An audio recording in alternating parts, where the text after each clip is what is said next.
সিলেটে দিনের প্রথম ম্যাচে স্বাগতিক টাইটান্সের বিপক্ষে টস জিতে ব্যাট করছে নোয়াখালী এক্সপ্রেস। এই মুহূর্তে সিলেট আন্তর্জাতিক ক্রিকেট স্টেডিয়ামে আছেন রিপোর্টার সাজিদ মুস্তাহিদ। সবশেষ খবর জানতে সরাসরি যাচ্ছি তার কাছে। সাজিদ,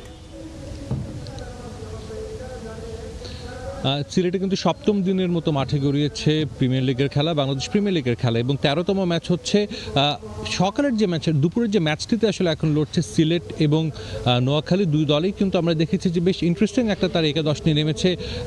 সিলেট দলে কিন্তু আমরা জানি যে যোগ দিয়েছেন সিলেট দলে অন্যতম, যিনি আসলে টি-20তে আমরা যাকে বলি অভিজ্ঞতম প্লেয়ারদের একজন, মঈন আলী কিন্তু তিনি জয়েন করেছেন। তিনি আসবেন বেশ আগেই এটা কিন্তু ঘোষণা দিয়েছিল সিলেট, কিন্তু অবশেষে তিনি এসে যোগ দিয়েছেন। একইভাবে নোয়াখালী দলে বলতে হয় বেশ সারপ্রাইজিং।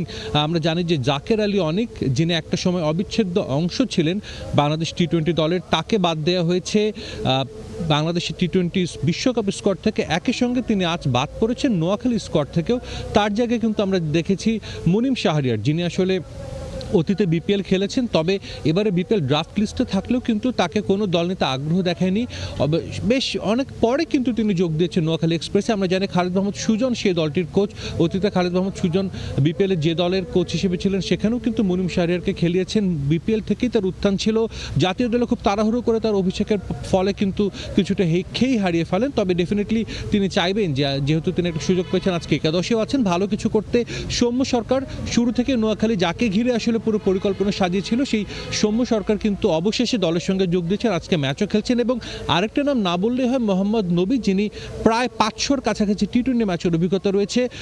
নোয়াখালী কিন্তু টুর্নামেন্টে প্রথম জয় পাওয়ার জন্য তাদের অন্তত সেই ইন্টেন্ট আমরা দেখছি যে তারা একটা ভালো কম্পিটিটিভ দল নিয়ে মাঠে নেমেছে। তবে আমরা জানি যেহেতু আজকে যেটা শুরুতেই বলছি সপ্তম দিনের মতো খেলা চলছে সিলেটে, এই 7 দিনে কিন্তু 13তম ম্যাচ। সো বলতেই বোঝাই যাচ্ছে যে এক ভেন্যুতে এতগুলো ম্যাচ হলো, উইকেট কিন্তু কিছুটা হলেও এটা এফেক্ট পড়ে। যদিও বিসিবি থেকে বলা হয়েছিল যখন চিটাগংয়ের পরিবর্তে এখানে ম্যাচগুলো হবে সেখানে কিন্তু বাড়তি কিছু উইকেট ব্যবহারের কথা বলা হয়েছিল, তবে উইকেট যে কিছুটা হলেও এফেক্টেড হচ্ছে আমরা কিন্তু দেখতে পাচ্ছি।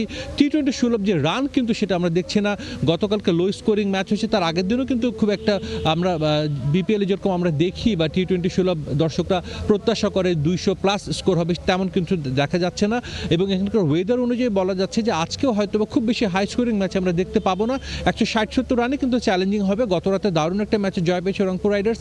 আজও তারা নামবে টপ অফ দ্য টেবিল। যে দুইটা টিম চিটাগং রয়্যালস এবং রংপুর রাইডার্স কিন্তু সন্ধ্যার ম্যাচে খেলবে, এবং এই ম্যাচটা কিন্তু বলা হচ্ছে যে যে দল জিতবে তারই চলে যাবে পয়েন্ট টেবিলের শীর্ষে। আরেকটা কথা বলতে হয় যে চট্টগ্রাম রয়্যালস কিন্তু আসলে তাদের মালিকানা যখন হাত বদল হলো, বিসিবি যখন তাদের মালিকানা নিয়ে নিল, দারুণ ছন্দে আছে। পরপর দুটো ম্যাচ জিতেছে, শুধু জিতে নেই, ডমিনেট করে কিন্তু জিতেছে। তো আজকে রংপুরের সঙ্গে কিন্তু তাদের একটা হাড্ডাহাড্ডি লড়াই হবে। আমরা জানি রংপুর এখন পর্যন্ত এই বিপিএলের সবচেয়ে গোছানো দল। তার বেশ ভালো ক্রিকেট খেলছে লিটন মুস্তাফিজ। গতকালকেও মুস্তাফিজ দারুণ একটা স্পেল বোলিং করেছেন এবং অভিজ্ঞ বেশ কিছু টি-20 ক্রিকেট রয়েছে। তো অবশ্যই প্রথম ম্যাচটা দর্শকরা তাকিয়ে আছেন, স্বাগতিকরা খেলছে, এবং তবে দিনের দ্বিতীয় ম্যাচ বা সন্ধ্যার ম্যাচটার দিকেও কিন্তু সবাই নিশ্চিতভাবে তাকিয়ে থাকবে। তো আমার কাছে এই ছিল সিলেট থেকে সবশেষ খবর। স্বাগতিক সিলেট বনাম নোয়াখালী এক্সপ্রেস ম্যাচের সবশেষ খবর জানতে সিলেট থেকে সরাসরি যুক্ত হয়েছিলেন সহকর্মী সাজিদ মুস্তাহিদ।